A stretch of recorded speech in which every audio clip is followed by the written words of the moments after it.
their jobs don't look the same that they did 6 months ago, Yeah. and that is definitely making the industry feel Mm. queasy.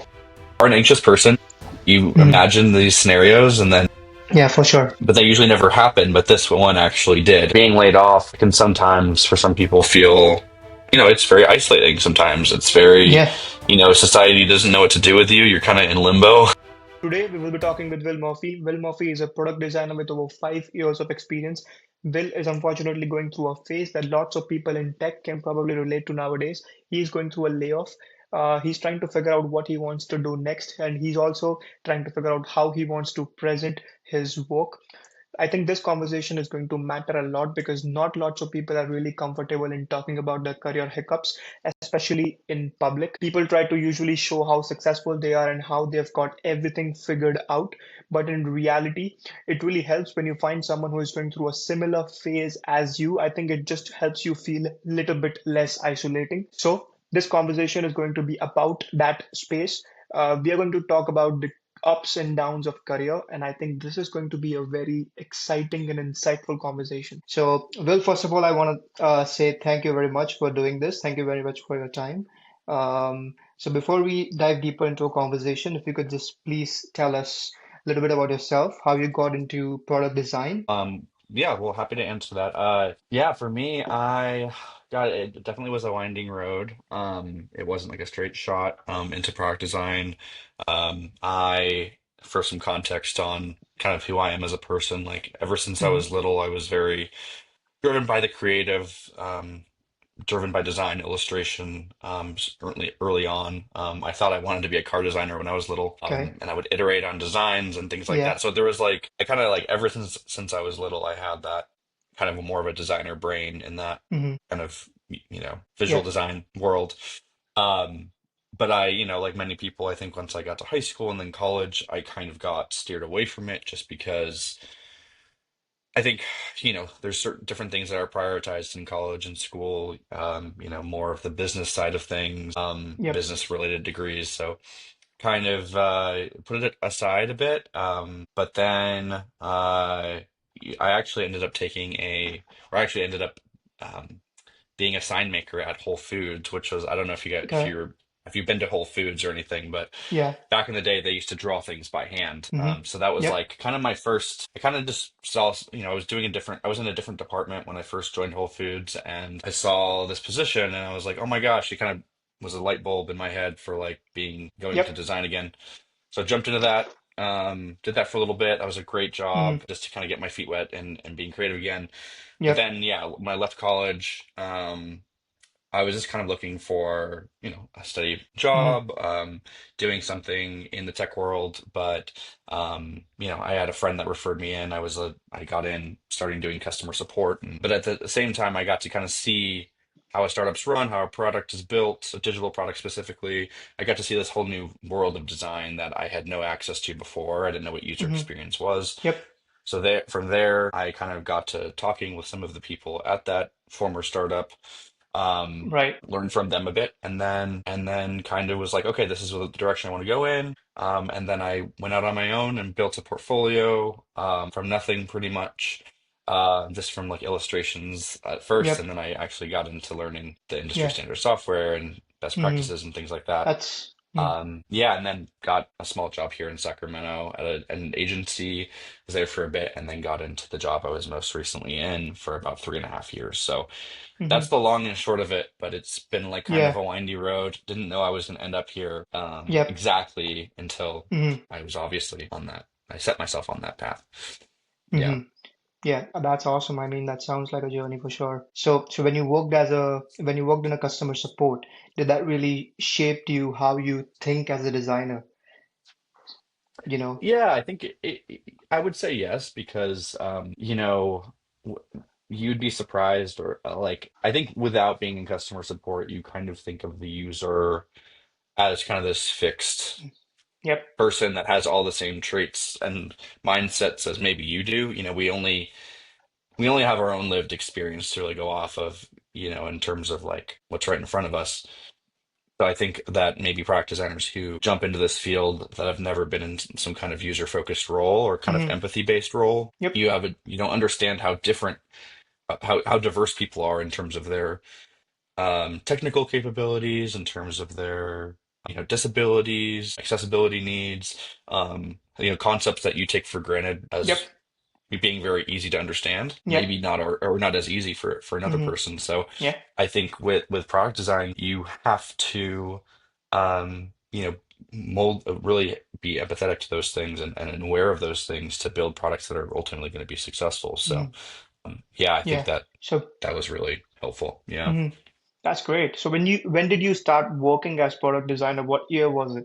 This was technically 2021 is when I first got my first. Hmm. I was technically called a UX designer, but I Yep. was the only user experience product design professional at the agency, basically working with a lot of small, medium-sized businesses here in Yep. Sacramento, like helping them develop Yeah. websites, some digital experiences in there too, Yeah. even flexed into kind of the creative marketing side too, Yeah. and social ads and all that good stuff. So, Hmm. yeah, it's been been a little over 4 years now. Yeah. So Yep. it was a 2021, so it must be pre-AI boom, right? So how Yes. different was it? How different was it in terms of demands when you have to, design a product before AI and now? Like, how are the expectations getting changed? Yeah, I mean, of course, back, before AI, where it is today, especially, you didn't have a thought partner, like I would say like a pretty high up junior level, if not mid-level kind of thought partner Yep. potentially with Claude Code now. Putting out ideas for you to kind of consider and iterate on. You really had to understand, and you still do, like, let me get that, make that Yep. Yeah. clear, is Yeah. that you still Yeah. need to know Yeah. heuristics and you need to know your user and all of these things. But in terms of that, like, blank canvas syndrome, like just looking at a blank screen and being like, how do I fix this problem? You definitely have more tools at your disposal now to kind of Hmm. get that going, Yep. um, and to iterate and kind of maybe and save time. Whereas, yeah, before it was more process oriented. At least that's what my training was kind of all about. I took the Google UX certificate, and it was very focused on the design thinking process and walking through these discrete steps to make sure Yep. that you're coming to the best solution. Hmm. And now, um, I can't speak for what it's exactly like in a like some of these frontier AI Hmm. Yeah.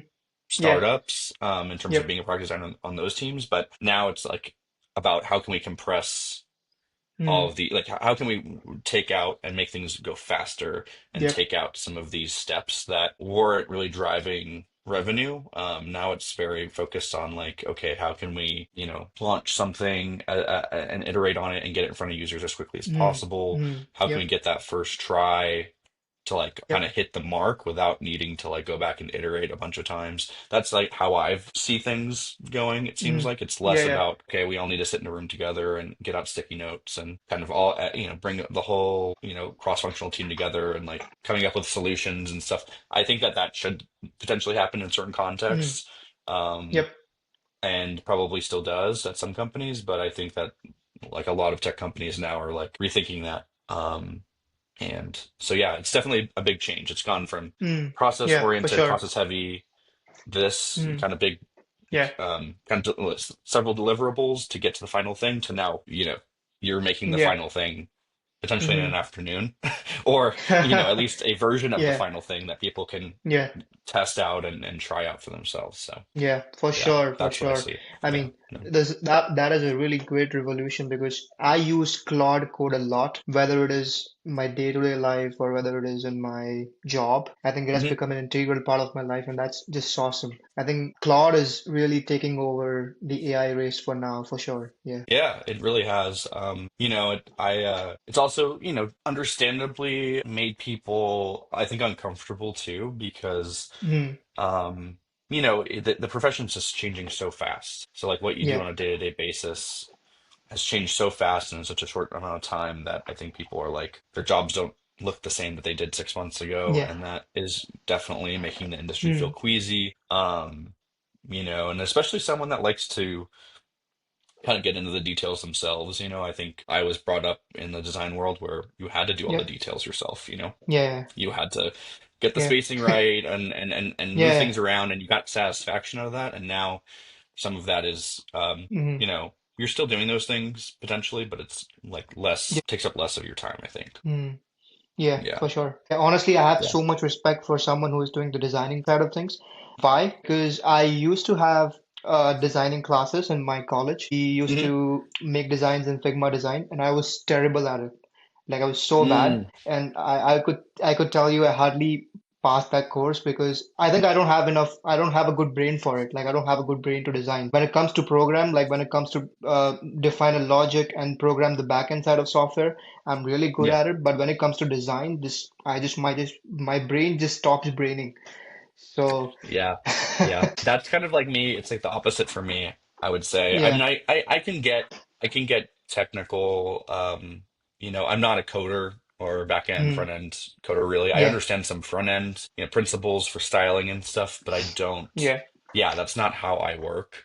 Yep. And I guess kind of going back to your last question, that's another way things have changed a lot is, before, I think as a designer, especially at that small agency I was at, there was so much negotiation that had to go into every like kind of unique experience that I wanted to implement for the user because it Mm, would usually require some kind of development lift. And so there mm, was a lot of like, you had to negotiate like, was this lift worth the time? And against the other constraints that we have, was it worth the effort? yeah. And sometimes the engineering would push back because it meant more work for them. And so now it's Mm, like I don't know. I think that that still can happen, but I think the fact that a designer can go in and prompt and create a prototype that has some of that logic and some of that coding done, like I wonder if that is less of a, mhm. kind of a bottleneck now. Yeah, for Yeah, sure, for sure. yeah. So usually when application feels really addictive, people blames algorithm, right? But I want to know your perspective as a product designer. How Mhm. product designer thinks when they're designing an application that makes you want to come back again and again. Well, yeah, I would say, this is an area that I've worked on a little bit, but yeah, you're kind of maybe thinking, I think, specifically around like social media designers, things like that. Hmm. Yeah, I mean, you obviously want to retain users and have them coming back to your service. And there is, you want to thread the line between, offering them value and giving them incentive to come back and not falling into dark UX or dark patterns, they call them. Basically, like unethical, user experiences that are built to pressure the user unnecessarily and like Hmm. unjustly into like making a decision that's best for you and your business. So I personally, I've been in rooms or I've been in situations where I think stakeholders that are not designers have wanted to introduce some of those kind of dark patterns potentially or something adjacent to it, where, they're putting their business interests so far ahead of the user, to the point that it's just like it's ultimately going to bite them in the end because users will kind of catch on and not want to continue using your product. So Hmm. it's a kind of a Yep. short-term benefit Yep. that doesn't really pay off in the end. But yes, I think of course it's a component of products, certainly consumer products that in order to drive the business forward, in order to give the user the full experience, whatever it Yep. might be, Hmm. you do need to kind of think about like, okay, how do we gamify experiences? How do we make experiences potentially more engaging and more impactful for users by like implementing game-like features or push notifications at certain times of the day where maybe the user could get the most benefit out of our service. Yeah. So um, I think the best implementation is like, of course, like everything else, balance user needs and business needs in a way Hmm. that's ethical and um, Yeah. makes sense. Yeah. Yeah, I think lots of companies right now prioritizing implementing those psychological effects, which can Yes. make users want to come back again and again. What do you think about it? Like, is it fair enough for the users? Because most of the times people don't know what they're signing up for, right? I would say, I think again, it kind of comes back to like we need to be ethical about the products that we're building. I think that Mm, right now, we can point to a lot of products and services that are definitely have proven to be somewhat unethical in some of what Yeah. they've built, and ignoring the um, kind of negative consequences on users that are potentially like really far reaching. I think that that needs to be held to account. I think that, businesses, you can't always control what a business will want to do, but I think you can, as a designer, it's your job to kind of be a practitioner, like any other specialization, and be like, okay, here's the foreseen risks to Hmm. potentially, implementing a given experience or feature that is, not ethical. Yeah. Yeah. But yeah, I mean, ultimately, users, there's still a responsibility on the person themselves. They have to, I think you should always be aware of the products that you're signing up for. And then if you do have a product that maybe is confusing, or like I was at a startup that implemented savings for people by debiting from their checking accounts, and people didn't understand that the first, when they signed up for it. So, Yeah. having a good customer support team, I think also is an important thing, like a way for Hmm. people to come and understand and fit and make it really like make an effort to fix those issues for users. Don't Hmm. just leave them out in the lurch with no access to a human being or support. Sure, for sure. Yeah. Um, Yeah. if you don't mind, can you take us back to the layoff day? Mm. Did you saw it coming, or it just came to you out of nowhere? I think I talked about this in another recent podcast I was on too. And yeah, for me it was I think I kind of am an anxious person, so I Hmm. think I was kind of aware that it was a possibility that there had been other layoffs in the past, so it wasn't something that was completely, new to the company or new to, what I was seeing. So there was some writing on the wall with some of the things happening around me. But yeah, Yep. when it finally happened, it was it's a shock when it actually happens, because Yeah. if you are an anxious person, you Mm. imagine these scenarios, and then, Yeah, for sure. but they usually never happen. But this one actually did, and so it was definitely surprising when it actually happened. But just, I think I quickly got to see at the same time, um, like maybe it's a blessing in disguise too. I think Hmm. sometimes these things happen in life to push you forward to something that you weren't initially going to do yourself. Yep. And so I kind of, yeah, it was bittersweet for sure. Yep. Probably a little more bitter than sweet, Yeah, but for sure. Yeah. nonetheless, Yeah. yeah, Yeah. but yeah, and I think ultimately, in the end, I think it'll be good for Hmm. me, and I think it'll lead me to something, um, Yep. great. So I'm excited about that. Yeah. Yeah. How were the first 24 hours after the layoff? Lots of ups and downs and emotions. Yeah, I mean, I think one of the advantages of being like a person that has a bit of anxiety is that I think I pre-worried some of these things. Yep. So it was more of just, yeah, like I think I got up and kind of did the stuff that I had to do pretty quickly. I think the first 24 hours I didn't do much. I think I kind of Hmm. was just Yeah. slept in one day and Yeah. kind of just took it Yep. easy. But yeah, quickly after that I got to just getting Hmm. my affairs in order and Yeah. all Yeah. that good I'm stuff. I am actually relating a lot to you right now because I'm also a overthinker. So whenever Yeah. something is going to happen, I've already made a scenario a few days back in Yeah. my head. Yep. Yep. So I can probably It's relate to it for sure. Yeah. yeah, yeah, yeah. It's definitely I think a relic of probably something that helped us a lot as hunter-gatherers back in Hmm. the ancient times when we had to foresee all kinds of danger. But now it's Yeah.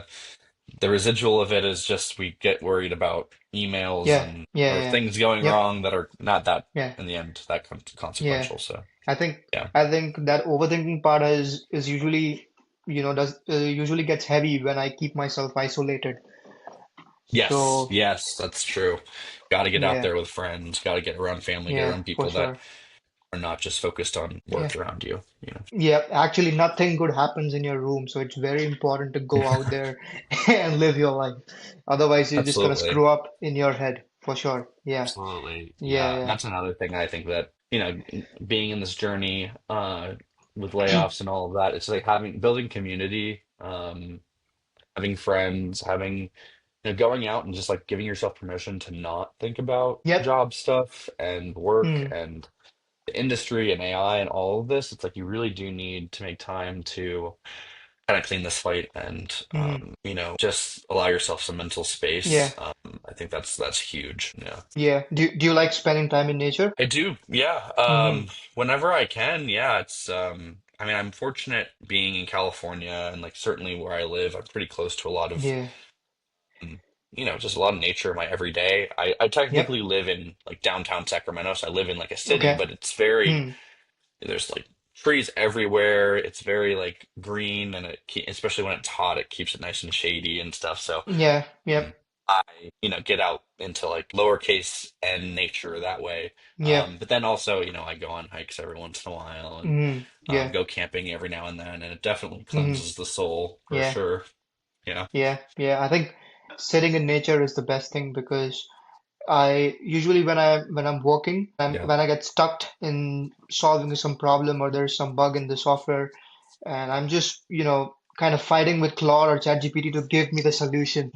So at that time, what I usually do is I just shut off everything and then I go and sit somewhere nice, like at a trail or, besides the river. And I think it really helps me to, keep the blood flowing and also just helps me to think properly. So Yeah. yeah. Yeah, it definitely goes for any kind of work you're doing. I think getting out, getting a walk in, it literally pushes chemicals to your brain that Hmm. increase, relaxation and kind of fights negative emotions, I think. So it definitely is good to do when you're stressed out or in the middle of something that's hard. Yep. That's huge. Yeah, Yep. Yep. definitely could For sure. experience. I have Yeah. experience with that Yeah. myself. Yeah. Yeah, and when I saw your podcast, the one thing I really appreciated about you was you were really comfortable in talking about your career hiccups. So that is something that I really appreciated. Not lots of people are, okay or comfortable to talk about that, especially in public. So kudos to you for that. Thank you. Yeah, I always hope I hope I don't damage my reputation or not damage my reputation, but I hope it's doesn't bite me. But yeah, I mean Yeah. it's I would say careers are messy, and there's isn't always a linear path. I think that that's well documented now. It's like, Hmm. we kind of just think of a career as like this like straight up line that just Yep. like is unchanged. And I think there's Hmm. twists and turns and it Yeah. takes it just takes grit and Yeah. determination to Yeah. get to that next step. Hmm. Yeah. Yeah, for sure, for Yeah. sure. Yeah, I think it takes a lot of courage to do that. So, and I think when other people who is going through the similar situation, like a layoff, I think lots of people are getting laid off, especially in 2026. I think we have around 128,000 tech layoffs, and it's only May. So lots of Yeah. people could relate to you, right? So I think it just helps everyone to feel a little bit less isolating when you see someone who is going through the similar situation. Yeah. Absolutely, absolutely. I think that's, I one thing that I feel, and this is definitely maybe not original and a lot of people have written about this, but being laid off can sometimes, for some people, feel, it's very isolating. Sometimes it's very, Yeah. society doesn't know what to do with you. You're kind of in limbo, and that's when you need community the most, and or you need to feel. That's when you need to feel like you have commonality with other people and Hmm. Yep.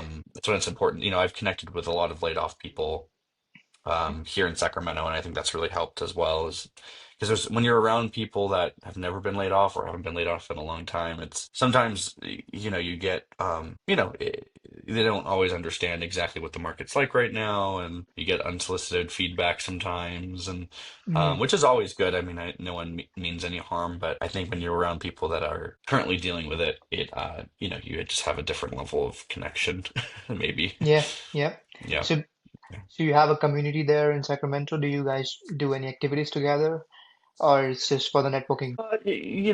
I have like one um small group right now of like laid off folks that we try to meet kind of like once a week at a cafe or something and just work alongside each other. So, we're all doing Yep. different kinds of job searching, networking activities, but we're doing it together, sharing our wins, sharing what we're working on. And we're all in the same Yeah. field. So Hmm. it's, we can kind of share insights. So yeah. And other than that, there's also a community here in Sacramento called Capital Creative Alliance that basically their whole mission is just to uplift people in the creative community, and to like get creatives under one roof and facilitate that culture. And they've also been great in terms of just That's providing a place for me to come and yeah, meet other people and meet other designers in the area. So yeah, that all helps, you know. Yeah, that's awesome. Perfect. So you mentioned that it could be blessing in disguise. So Hmm. does this experience really changing your perspective about what kind of work you want to do next? Do you Are you looking to do some more meaningful work? Yeah, I mean, yeah, like for right now, it's like, the story is still being written, so I don't know Yeah. exactly where it'll necessarily lead, but I think that like I was saying, sometimes these things happen right before a big change, and that's been true in my life. It's like, I will lose something, one door will close, another will open. And yeah, I think that this, I've always wanted to channel my skills as a product designer into building products, or experiences, or just like moving the needle on companies that are doing good in the world, like a net good for people, either in the mental health space, healthcare, even like nutrition based Mm, products and apps and things.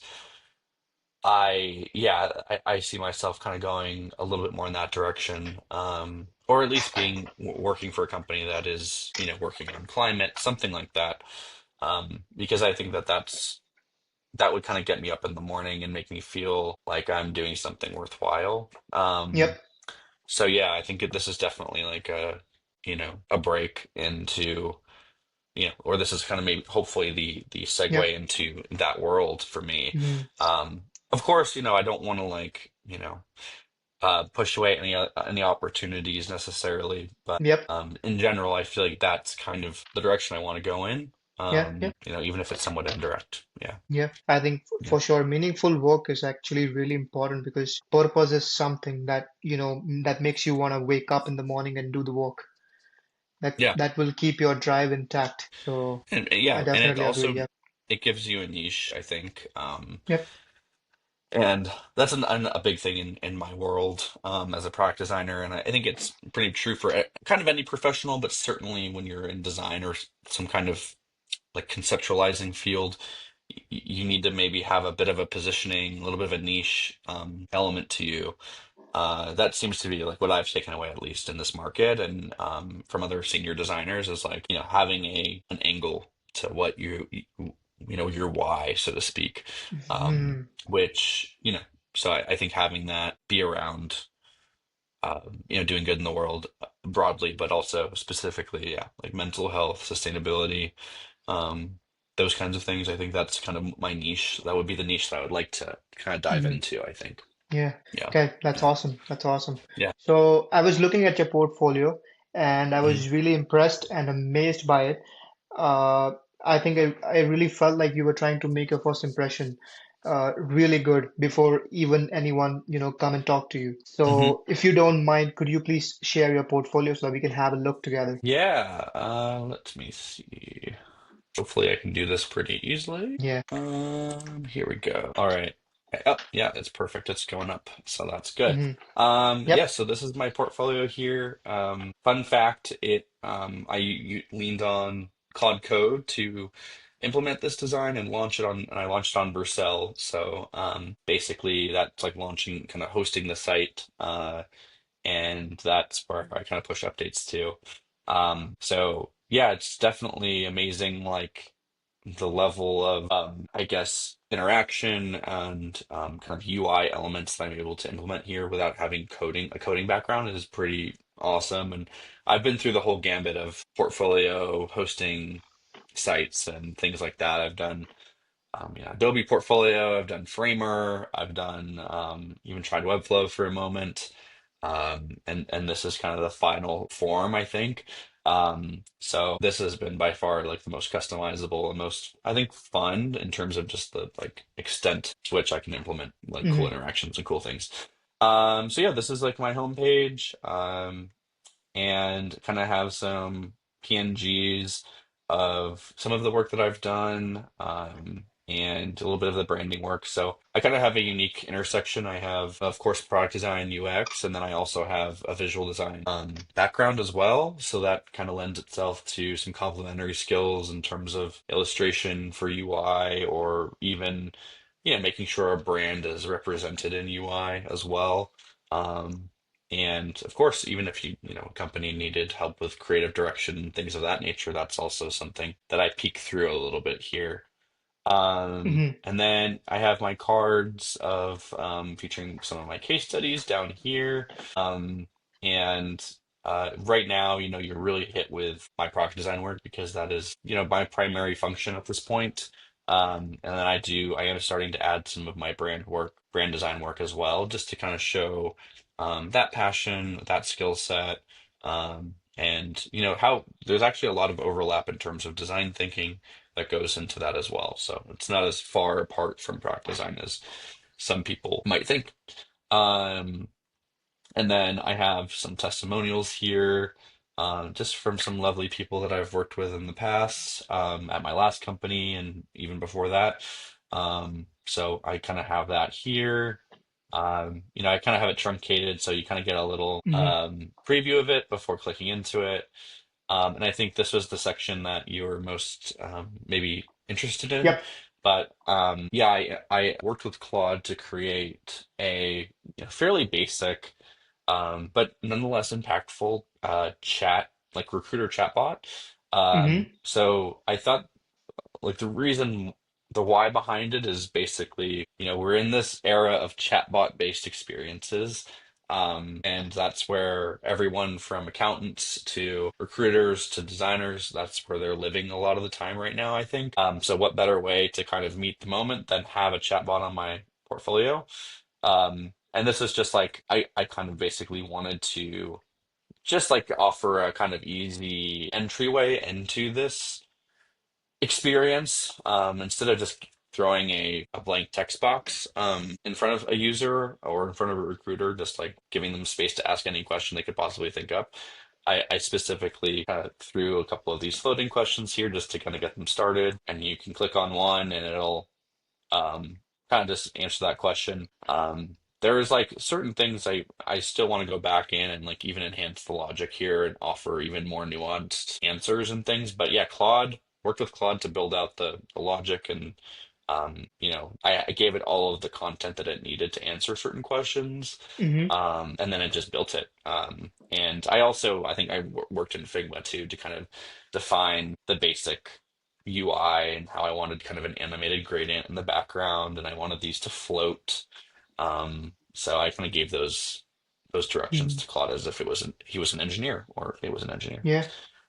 So yeah, I think that is potentially I've gotten some good feedback on the idea. I don't know if I need to hook this up to probably some kind of Google Analytics plugin or something to like really Yeah. see what people are using it for, or Yep. if it's really doing Hmm. anything. But I think if nothing else, it just shows it's a little bit of a Hmm. a unique way to allow people to explore a little bit about me, and Hmm. kind of see what I'm about. Are you Yeah. able to see chat logs and chat history when someone goes into your portfolio and asks any questions? No, I'm not at this point. So I think something Hmm. like along the lines of that would be probably helpful. Yeah. I also vetted this chatbot, so it's not literally like a Claude where it'll answer any possible question.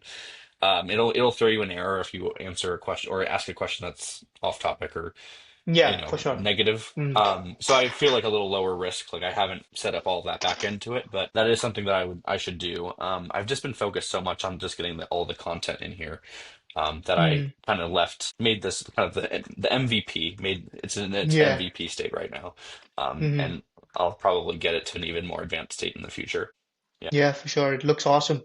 So how did you came up with this idea of recruiter chatbot? Yeah, kind of like I was saying before, it's like I think so much of the era right now is chatbot based, which I didn't really see coming, to be honest. I think like before Yeah. AI, it's like I don't know. I mean, I guess it makes sense, but it also just like I wasn't something that I was expecting. But Yeah, it's merely kind of like it's a cheeky kind of callback to this era that we're in.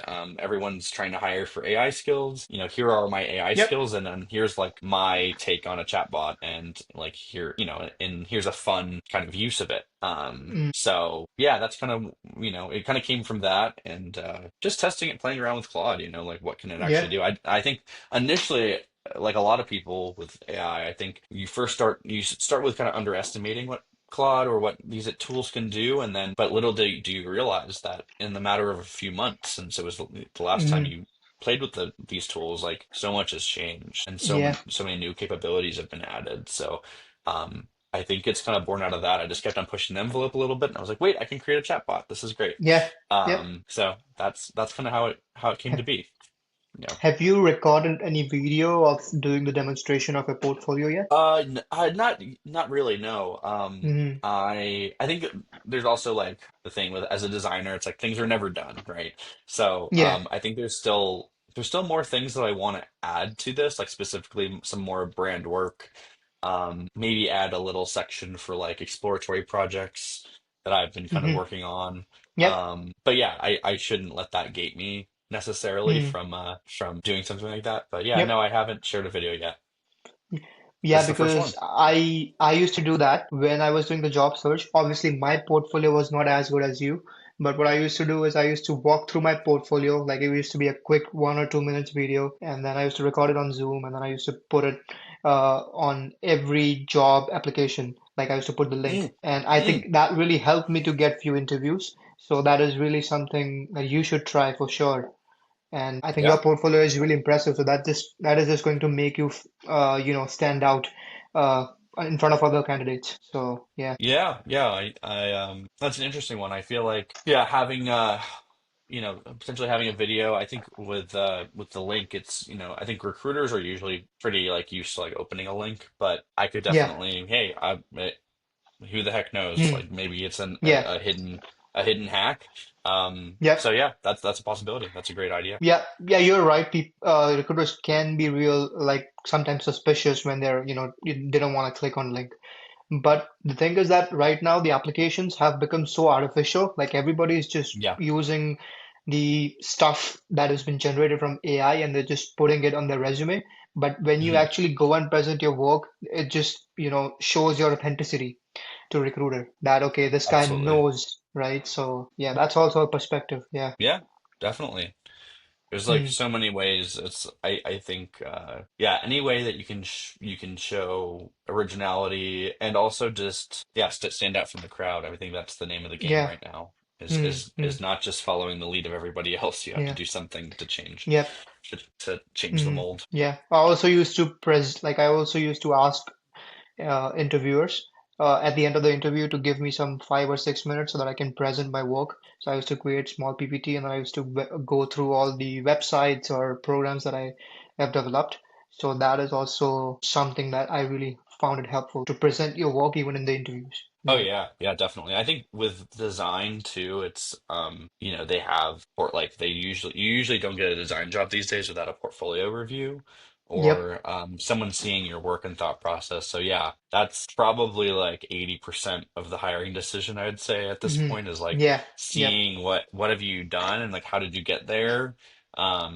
And what issues you came Hmm. across. That's another thing I'm working on too is like creating slide decks for each one of my case studies because these case studies Hmm. are a bit more high level and like just kind of talking like outcomes and then like basic processes kind of get there. Yep. Which is fine for recruiters, I think, but not like yeah, when you actually are in a hiring round, they want like kind of like what you're already doing, like they want PowerPoint presentations to kind of dive through like for every one of your projects, like or at least a couple Yeah. of your projects they want to see, Yep. Yeah. Yeah. what your thought For process sure. was Yeah. and yeah. Yeah, again, yeah, like recruiters are very, very keen to see how real you can be because everything is like you can't really identify which one is real and which one is not. So Yeah, when totally, you show totally. some authenticity, it really helps. Yeah, for sure. Absolutely. Yeah. Yep. Okay, thank you for sharing Yeah, your portfolio. Um, absolutely. so from your experience, if someone just got laid off tomorrow and if they're Hmm. feeling very isolated. So what would you tell them to feel better and to be optimistic? Yeah, gosh, yeah. I mean, I think the one thing I would say is like, um, put yourself first, in all ways. So yeah, maybe initially it's, taking some time for yourself, whether that's a day, a week, whatever you're able to do, whatever time you're able to take before you like maybe have to jump right into the application process again. You should take that time to like recenter yourself, because it is a bit traumatic, and people like have such different levels of expecting it versus not expecting it, and readiness too for such a thing. I think for me, I've always tried to, financial wellness is a big value for me. So I've tried to always make sure that I save consistently and for these kinds of moments. So yeah, like some people are able to do that, some people are not. Um, so yeah, it's definitely, you kind of have to assess that first. It's like what Hmm. kind of runway are you working with? Yeah. Um, how much time can you kind of take? And then from there, yeah, I would say, just bring in family. Maybe don't isolate yourself. Get yourself around family, around friends. Um, you know, if you can, just like don't think about work for a little while. A journal. Yep. Um, do all that, reconnect with the things that make you happy. And also just like I think, I don't know, maybe this doesn't make you feel better or not, but it's like I would mentally prepare for the worst, expect or hope for the best kind of thing. Like Yep. no, go like make yourself understand that like this experience, it might take a long time and there's going to be setbacks, and like don't expect necessarily everything to be kind of Hmm. like perfect, or For sure. expect to get a job or an offer like within a month or something. That can sometimes happen. It depends on your situation, but just like allow yourself, like let yourself off the hook. I think Yeah. sometimes people go into this thinking that, okay, I'll bounce back really quick. Like I'm just gonna jam out some applications. I'm gonna send out 100 applications in a week, and I'm gonna like just grind myself to death in that first week after the layoff, Yeah. and I'm gonna get out of this in like 2, 3 weeks tops. And then if that Hmm. inevitably doesn't happen, then they're just super burnt out before they've even started. So I think just setting like honest expectations, taking care of your mental health, spending time with family, disconnecting your try to disconnect your worth from your work as much as you Yeah. can. Yeah. Yeah, For I think that's sure. key. Yeah. Yeah. Is it? Uh, I would assume lots of people would get affected when they spend too much time on LinkedIn after getting laid off, because when they see few people or some people, posting their achievements that I'm starting a new job and I'm doing this and that, it just feel Yeah. you more anxious. So that would be important too. Yeah, yeah, that totally. I think that's a super valid. LinkedIn is it's like any other social media. I think we sometimes put it in a different category as, oh, it's professional. Oh, it's good social media. So, quote unquote. But yeah, no, it's social media is just like anything else, any other like Facebook or Instagram. Hmm. It'll get you hooked. It'll get you feeling maybe not the greatest, or maybe will trigger you into, comparison traps that aren't helpful. And like, I think another thing to know is like you're human and those moments are gonna come, and it's normal to feel those feelings, and it's just like making sure that you're able to pull yourself out of it too. Hmm. I think that's Yeah. that's key. Yeah. Yeah. For sure. Yeah. Yeah. Um, I think I really enjoyed talking to you, Will. Thank you very much for your time. I think that was everything from my side. Yeah. Like if you have anything to add on, please feel free to do so. Yeah. Not really. I guess are you also like going through a layoff, or are you just kind of looking for a job out of school? Like what is kind of are you on some end of this as well, or you're just curious about it? I was just curious about it. Like I'm Mm, I'm working currently. I'm working as a software developer. I'm not going through a nice. Okay. layoff, but yeah. I just wanted to, know some perspective of how the world is because, like I'm someone who reads a lot. So like few weeks ago, I was reading that we are in May. Like it's only been 5 months, and it's like layoffs are going 128,000. Yep. and Yep. and I Yep. think it's not like people do not have such ability, it's just the market, like it's just no one's fault at all, right? Yeah. So i Yeah. i It's think it would tough. I think talking to you would bring a lot of value, and obviously it has. So Yeah, thank you so much for that. Thank you so much.